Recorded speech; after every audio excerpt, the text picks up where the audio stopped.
Good morning students, welcome in mathematics class. तो आज ये जो हमारा है वीडियो नंबर 5 है और बड़ी खुशी की बात है कि कक्षा 11 के विद्यार्थियों ने अपनी पढ़ाई जो है वो निरंतर कर दी है। अब देखो वीडियो 3 पर जिन बच्चों ने कमेंट्स किए हैं उनके मैं नाम लेना चाहूँगा इस वीडियो में। देखिए कौन कौन है। देखिए कंचन, अंजू सोनी, अंकित जोया, खुशी शर्मा, निकिता, महिपाल, अनिशा, कमलेश चौधरी, कविता, स्नेहा, किशोर, प्रशंसा, रोहित और समीर। ये वे बच्चे हैं जिन्होंने वीडियो 3 पर कमेंट किए हैं। ठीक है, बड़ी खुशी की बात है कि आप रेगुलर कमेंट भी कर रहे हैं, सभी वीडियोस को भी देख रहे हैं। चलिए तो आज फिर अपने एक नए टॉपिक के साथ, देखिए आज का हमारा टॉपिक क्या रहेगा। देखिए टॉपिक है हमारा इमेजिनरी नंबर्स। क्या बोलेंगे बेटा? इमेजिनरी नंबर्स यानी कि काल्पनिक संख्याएं। इमेजिनरी नंबर्स यानी कि काल्पनिक संख्याएं। ठीक है, तो आज तक तो बेटा जो संख्याएं आपने पढ़ी वो थी कौन सी? Real numbers. आज तक जो संख्याएं आपने पढ़ी वो सारे क्या थे? रियल नंबर्स यानी वास्तविक संख्याएं। कौन सी संख्याएं? वास्तविक संख्याएं। आपने आज तक जो संख्याएं पढ़ी है वो सारी वास्तविक थी। अब एक नई चीज आ गई बेटा, इमेजिनरी। बेटा याद कर लो इमेजिनरी क्या बोलते हैं? इंग्लिश के वर्ड भी बेटा याद रखने हैं आपको। इमेजिनरी नंबर्स क्या बोलेंगे इसको? इमेजिनरी नंबर्स यानी कि हिंदी में इसको बोलते हैं काल्पनिक संख्याएं। क्या बोलते हैं? काल्पनिक संख्याएं। तो देखिए, तो अब आप कहेंगे सर ये काल्पनिक संख्याएं क्या होती हैं? तो अभी बताएंगे आपको। पहले अपने वास्तविक संख्याओं के बारे में पढ़ते हैं कि वास्तविक संख्याएं क्या होती हैं। देखो ऐसी संख्याएं जिनका वर्ग करने पर सदैव धनात्मक आता है, जिनका वर्ग करने पर सदैव धनात्मक प्राप्त होता है, वो क्या कहलाती हैं? वास्तविक संख्याएं कहलाती हैं। वे संख्याएं, लिख लीजिए कॉपी पर आप, कि वे संख्याएं जिनका वर्ग करने पर धनात्मक प्राप्त होता है, ठीक है, वो वास्तविक संख्याएं कहलाती हैं। 10वीं क्लास तक आपको यही बताया गया है कि जिसका भी वर्ग सदैव क्या होता है? धनात्मक होता है। कहा गया है ना आपको। क्यों कहा गया ऐसा? क्योंकि जो संख्याएं थी वो क्या थी? वास्तविक संख्याएं थी। ठीक है, अब जैसे देखो आप चाहे ये 1 लिख लो, 1 का वर्ग क्या आएगा? प्लस का 1। 2 का वर्ग क्या आएगा? 4। 3 का वर्ग क्या आएगा? 9। अगर मैं इसको माइनस में लूं ऐसे, -1 का वर्ग कितना आएगा? +1। -2 का वर्ग क्या आएगा? 4। यानी वर्ग सदैव धनात्मक होता है। ठीक है ना। तो ऐसी संख्याएं जिनका वर्ग करने पर धनात्मक प्राप्त होता है, देखो वर्ग करने पर चाहे माइनस की संख्या का वर्ग करो चाहे प्लस की संख्या का वर्ग करो, वर्ग धनात्मक प्राप्त हो रहा है ना, तो इसका मतलब ये सारी क्या है? वास्तविक संख्याएं हैं। चाहे आप 1 ले लो, चाहे आप 2 ले लो, चाहे 3 ले लो, चाहे -1 ले लो, चाहे -2 ले लो, चाहे -3 ले लो, इनका वर्ग करके देखो आप, -4, -5 कुछ भी ले लो आप, माइनस की चाहे प्लस की, वर्ग धनात्मक आएगा। वो वर्ग धनात्मक आ रहा है, इसका मतलब आपके द्वारा ली गई जो संख्या है वो वास्तविक संख्या है।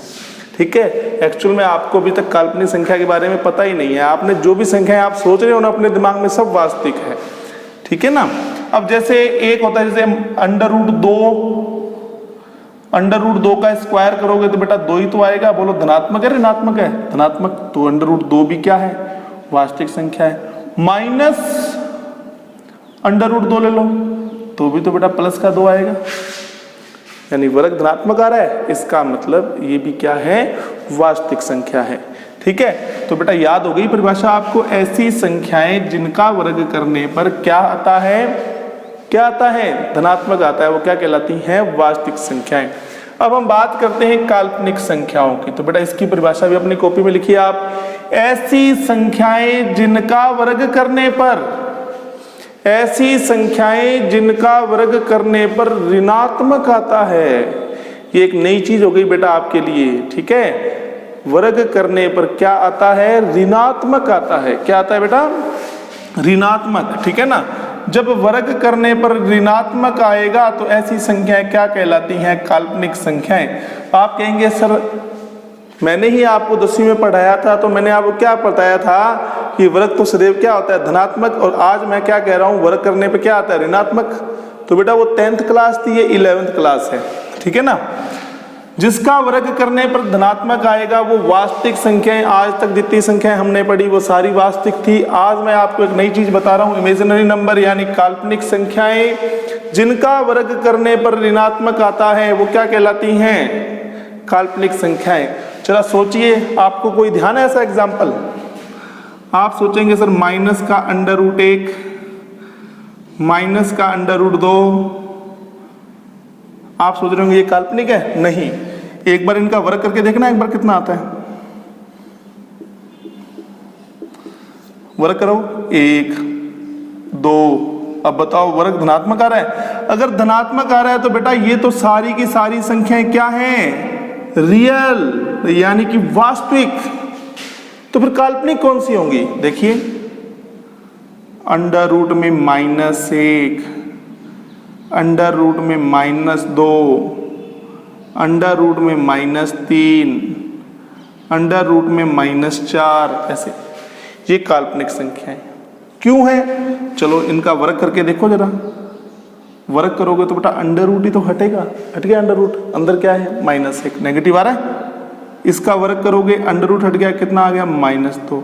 इसका वर्ग करोगे बेटा √ हट गया, कितना आ गया? देखो वर्ग करने पर ऋणात्मक आता है, देखो वर्ग करने पर ऋणात्मक आ रहा है, इसका मतलब ये √ में -1, √ में -2, √ में -3, √ में -4, √ में -6, यानी जहां √ में माइनस आ गया ना, ऐसे आ जाए, ठीक है, -7 ले लो, -10 ले लो, कुछ भी ले लो आप, √ में माइनस आ गया ना तो समझ जाना कि वो संख्या किस प्रकार की है, काल्पनिक संख्या है, ठीक है ना। ये काल्पनिक नहीं थी, माइनस अगर बाहर है √ से तो बेटा वो क्या होगी, वास्तविक संख्या यानी रियल नंबर्स। अगर √ के अंदर माइनस है तो वो काल्पनिक संख्या को दर्शाएगा। बेटा समझ गए आप? ठीक है, तो इसको मैं इरेज कर रहा हूं। देखो जिन संख्याओं का वर्ग करने पर धनात्मक आता है वो वास्तविक संख्याएं, जितनी भी संख्याएं आपने आज तक पढ़ी वो सारी वास्तविक थी, और वे संख्याएं जिनका वर्ग करने पर ऋणात्मक आता है तो वो क्या होगी, काल्पनिक संख्याएं, यानी √ में माइनस आना। ठीक है बेटा जी, तो ये आपने समझ लिया कि काल्पनिक संख्या और वास्तविक संख्या में क्या अंतर होता है। चलिए अब हम बेटा विस्तार से बात करते हैं काल्पनिक संख्याओं की। तो देखिए एक बार फिर बोलिए, परिभाषा क्या होती है काल्पनिक संख्याओं की? ऐसी संख्याएं जिनका वर्ग करने पर क्या आता है बेटा, ऋणात्मक आता है, काल्पनिक संख्याएं कहलाती हैं। अब सुनिए बेटा, सभी काल्पनिक संख्याओं का जो आधार है ना वो √ में -1 को माना गया है। अब √ में -1 बताओ किस प्रकार की संख्या है? आप कहोगे सर ये कौन सी संख्या है? इमेजिनरी यानी कि काल्पनिक संख्या। बोलो इमेजिनरी नंबर है कि नहीं बेटा? ये क्या बोलते हैं बेटा इसको? इमेजिनरी। इमेजिनरी मतलब काल्पनिक संख्या है बेटा। काल्पनिक संख्याओं की जो थ्योरी है, काल्पनिक संख्याओं का जो सिद्धांत है, इसको बेटा √ में -1 को क्या माना गया है? आयोटा माना गया है। क्या माना गया है? आयोटा। बेटा ये आयोटा है, क्या है? आयोटा। आयोटा याद कर लीजिए, इस तरह का आइए बेटा, छोटा आई इस तरह का, ऐसे, ठीक है, छोटा आई है, इस तरह आप इसको यूं भी लिख सकते हो, थोड़ा सीधा करके लिखोगे ऐसे लिखा जाएगा ये, ठीक है, छोटा आई, यानी ये है आयोटा। आई यहां पर क्या है बेटा? √ में -1 को किससे दर्शाया गया? आयोटा से, ठीक है ना। अब देखिए तो आप कहोगे सर आयोटा यहां पर किसके बराबर है? -1 के बराबर। आयोटा किसके बराबर है? -1 के बराबर। बेटा ये सिद्धांत है, ठीक है ना। √ -1 को आयोटा माना गया है काल्पनिक संख्याओं के सिद्धांत में, ठीक है। अगर आयोटा बराबर बेटा -1 है, मेरी बात को बेटा ध्यान से सुनना, तो आयोटा का अगर मैं वर्ग कर दूं तो इधर भी वर्ग हो जाएगा बेटा, ऐसा देखो, और वर्ग करने से बेटा √ हट गया, कितना आ गया? जब आयोटा का मान √ में -1 है तो बताओ आयोटा स्क्वायर का मान कितना होगा बेटा? -1। याद करते जाइए, ठीक है ना। आयोटा किसको कहते हैं बेटा? √ -1 को। अब यहां पर मैं आपको आयोटा की घातों के बारे में बताऊंगा। ठीक है, बड़े ध्यान से समझिएगा। थोड़ी देर बाद आयटा की चाहे कितनी भी घात आ जाए आप चुटकियों में उसको हल कर दोगे। ठीक है, अभी समझिएगा, आयटा बराबर अगर अंडर रूट में -1 है तो आयटा की पावर 2 कितना हो जाएगा, -1। अगर आयटा की पावर मैं अगर 3 करता हूं, आयटा की पावर कितनी करता हूं, 3। अब इस 3 घात में से इस 3 घात को आप इसे कर दो आयटा की पावर 2 गुना में आयटा। आयटा देखो बेटा, घातों का जब आप मान निकालोगे ना, आयटा हमेशा आयटा ही रहेगा। आयटा की जगह आप अंडर रूट -1 मत लिख देना, ठीक है ना। अंडर रूट -1 को सदैव आयटा से ही दर्शाया जाता है। आयटा से जो उच्च घातें होती है ना वही हल होती हैं, ठीक है।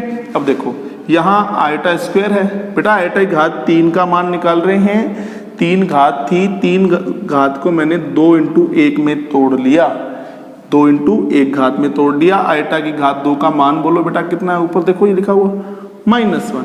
आयटा को मैंने कहा था ऐसे का ऐसा ही पढ़ा रहने था, आयटा का मान नहीं रखना आपने कभी।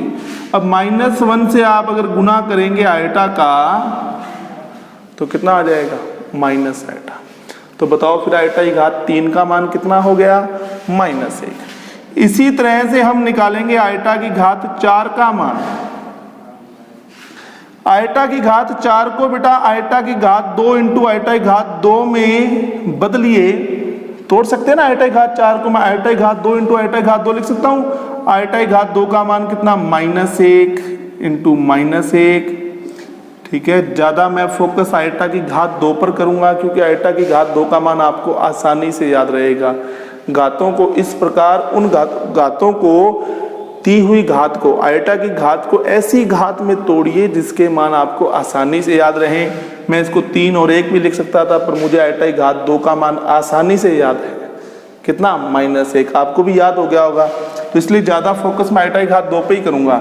मजबूरी हो जाएगी तब एक अलग बात है, बाकी कोशिश आयटा की पावर 2 से ही है। चलो, जैसे आपके पास में आयटा की घात 2 का मान -1 होता है, आपको भी आसान लग रहा था। अब एक नया मान आ गया, आयटा की घात 4 का मान 1 होता है, तो ये भी बेटा बिल्कुल आसान है, याद रखना, ठीक है। अब मैं आयटा की घात 2 और 4 दोनों पे फोकस करूंगा। देखो आप, आयटा की घात 5 है बेटा, इसको आप क्या करेंगे, अब 3 और 2 में भी तोड़ सकते हैं आप, ठीक है, 3 और 2 में भी तोड़ सकते हैं, परंतु मैं आयटा की घात 4 × आयटा में तोड़ूंगा, 4 और 1 में। क्यों, क्योंकि आयटा की घात 4 का मान मुझे बड़े आसानी से याद है। तो ये देखो 1 × आयटा कितना हो जाएगा, आयटा। तो आयटा की घात 5 का मान कितना हो गया, आयटा। फिर आयटा की घात 6 का मान बताइए क्या आएगा, बोलो। आयटा की घात 6 को किस में तोड़ोगे, 1 और 5 में भी तोड़ सकते हो, परंतु नहीं, मैं 2 और 4 में तोड़ूंगा, ठीक है ना। 2 और 4 में इसको तोड़ूंगा। आयटा की घात 2 का मान -1, आयटा की घात 4 का मान +1। 1 × -1 कितना हो गया, -1 हो गया। अब इसी तरह से आयटा की घात 7 का मान बताइए कितना हो जाएगा। तो मैं कहूंगा सर इसको एक 4 में, एक 2 में और 1 में, 4 × 2 × 1 घात। चलो 4 का मान बताओ, 1। थोड़ी देर बाद बेटा आपको ये सारे मान डायरेक्ट याद होने चाहिए, तब है मजे वाली बात, ठीक है। तो कितना आ जाएगा बोलो, गुना करने पर -8। तो आयटा की घात 7 का मान कितना आ गया, -8 आ गया। फिर हम बात करते हैं आयटा की घात 8 का मान बेटा। तो आयटा की घात 8 है तो बेटा इसको 4 × 4 लिख लो ना। आयटा की घात 4 का मान 1 होता है, 1 × 1 कितना आ जाएगा, 1। तो आप कहेंगे सर आयटा की घात 8 का मान भी 1 हो गया। ऐसे ही आयटा की घात 9 का मान कितना हो जाएगा। तो आप कहेंगे सर इसको लिखिए आप, आयटा की घात 4 × आयटा की घात 4 × आयटा। तो आप कहेंगे सर 1 × 1 × आयटा कितना हो जाएगा, आयटा। जैसे आयटा की घात 4 का मान आप आसानी से याद रख सकते हैं, वैसे आयटा की पावर 8 का मान भी आप आसानी से याद रख सकते हैं। कितना आएगा, 1 आएगा। तो ठीक है ना। चलिए आयटा की घात 10 के बारे में अगर पूछा जाए तो आप कहेंगे सर आयटा की घात 8 × आयटा की घात 2, तो 1 गुना में -1 कितना आ जाएगा, -1। इस तरह से। ऐसे ही बताइए आयटा की घात 11 का मान क्या लिखोगे। तो आप कहोगे सर 8, 2, 1 कितना, 1 -1 × आयटा, तो कितना आ गया, -आयटा। ऐसे ही बताइए 12 का मान लिखेंगे क्या, 8 गुना में 4, 8 का मान भी 1 होता है, 4 का मान भी 1 होता है, 1 गुना 1। तो आप कहोगे सर फिर आयटा की 12 का मान कितना आ गया, आयटा की घात 12 का मान कितना आ गया, 1 आ गया। अब देखो समझ में आ गई बेटा घातें। इस तरह से आप 13, 14, 15, 16, 17, 18, 19, 20, 1000, 2000, 3000, 500 जितनी मर्जी घात का मान निकाल सकते हैं। चलो इन घातों को एक बार ध्यान से देखिए, इससे अपने सामने कुछ नियम निकलेंगे। नियम क्या निकलेंगे तो आप ध्यान से देखिए किस किस का मान 1 आ रहा है बेटा। इसमें देखिए कौन कौन सी घात का मान 1 आ रहा है। तो आप कहेंगे सर एक तो आयटा की घात 4 का मान 1 था, आयटा की पावर 8 का मान 1 है, आयटा की घात 12 का मान 1 है। आप आयटा की घात 16 का मान निकाल के देख लो कितना आएगा, बोलो 8 × 8, 1 × 1 कितना आएगा 1। ये क्या बात है, आयटा की घात 4 का मान 1, आयटा की घात 8 का मान 1, आयटा की घात 12 का मान 1, आयटा की घात 16 का मान 1। यानी आप ये कहेंगे जब आयटा की घात में, ठीक है, 4 आ जाए, 8 आ जाए, 12 आ जाए, 16 आ जाए, 20 आ जाए, 24 आ जाए, ये सारे क्या हैं 4 के गुणज। यानी जब हमारी आयटा की घात क्या होगी बेटा, 4 का गुणज होगी, हमेशा कितना आएगा 1 आएगा। 4 के गुणज को बेटा 4n लिखते हैं। क्यों, क्योंकि इसमें n का मान 1 रखोगे तो 4 गुना में 1 4 बन जाएगा, n का मान 2 रखोगे 4 से 2 का गुना होगा, 4 दूनी 8 हो जाएगा, n का मान 3 रखोगे 4 से गुना करोगे 4 तिया 12 हो जाएगा। ठीक है, तो हमेशा 4 के गुणज ही आपको प्राप्त होंगे। 4 के गुणज क्या होते हैं, जिसमें 4 का भाग जाता है। ऐसी घात जिसमें 4 का भाग जाता है वो उसका मान सदैव 1 आएगा। यानी आप ये कह सकते हैं आयटा की ऐसी घात जो 4 का गुणज है उसका मान सदैव 1 होगा। पहला नियम बन गया। अब देखिए, अब आपने देखा, सुनो ध्यान से देखना बेटा, चलो इसको हटा देते हैं, ये तो 4 के गुणज वाले थे ना। अब इसकी बात करते हैं, 5, 9, ठीक है, यहां 13 का मान और निकाल लो बेटा। 13 का मान कितना आ जाएगा, 12 गुना में आयटा, यानी कितना आ जाएगा, आयटा की घात 12 का मान 1 इंटू आयटा, यानी आयटा तो आएगा, 13 को ले लो आप। यानी मैं ऐसी घात की बात कर रहा हूं जो 4 के गुणज से 1 ज्यादा है। अगर 4 का गुणज अगर आप 4 लेते हैं तो मैं 5 की बात कर रहा हूं। अगर आप 4 का गुणज 8 लेते हैं तो मैं 9 की बात कर रहा हूं। अगर मैं 4 का गुणज मैं 12 लेता हूं तो 12, अगर मान लो 4 का गुणज 12 लेते हैं तो मैं 13 की बात कर रहा हूं।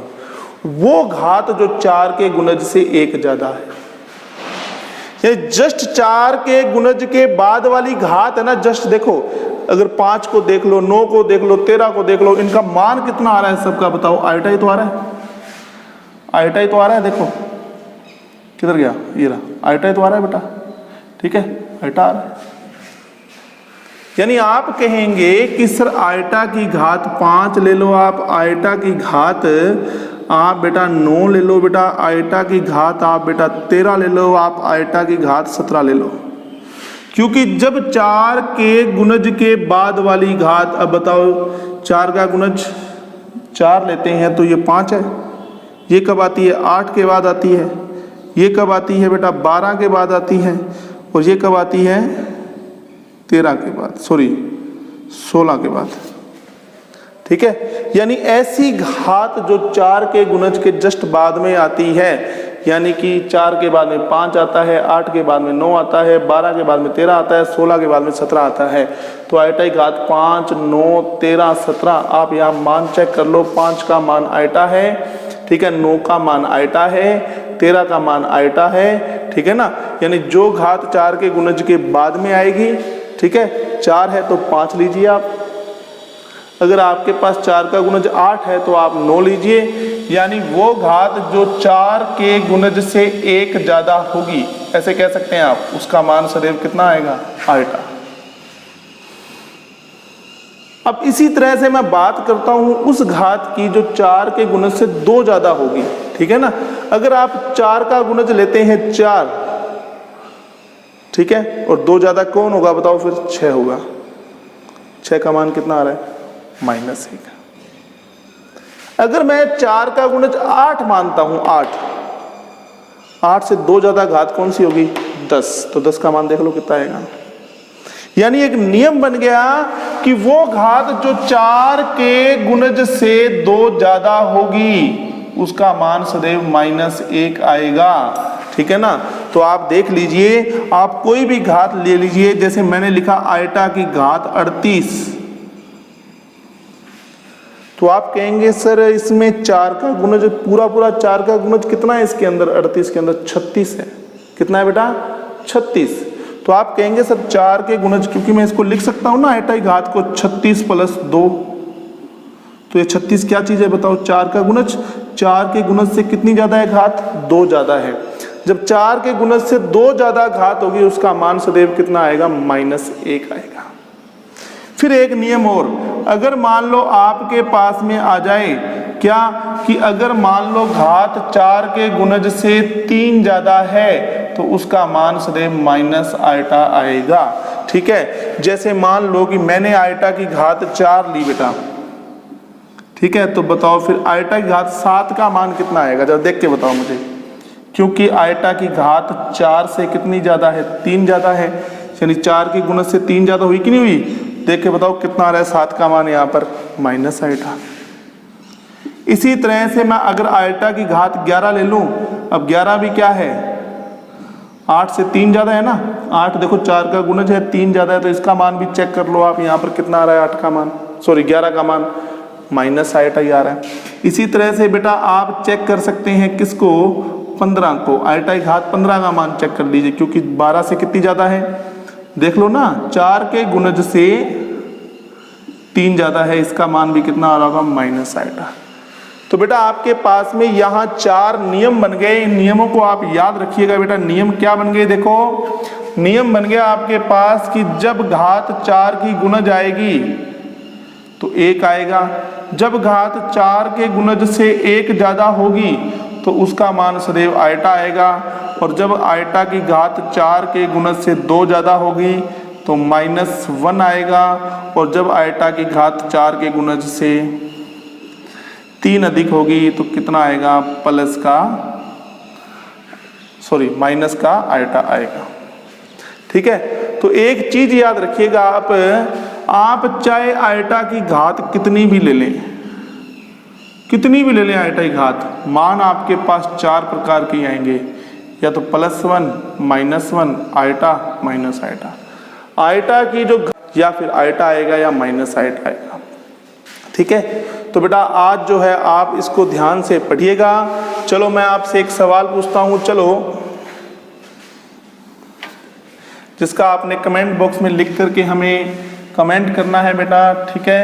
सभी बच्चे कमेंट किया करो। क्वेश्चन देखिए क्या है कि आयटा की घात 39 का मान क्या होगा? आयटा की घात 39 का मान क्या होगा बताइए, ठीक है। हमारे पास में बेटा ऑप्शन है, देखिए क्या, 1,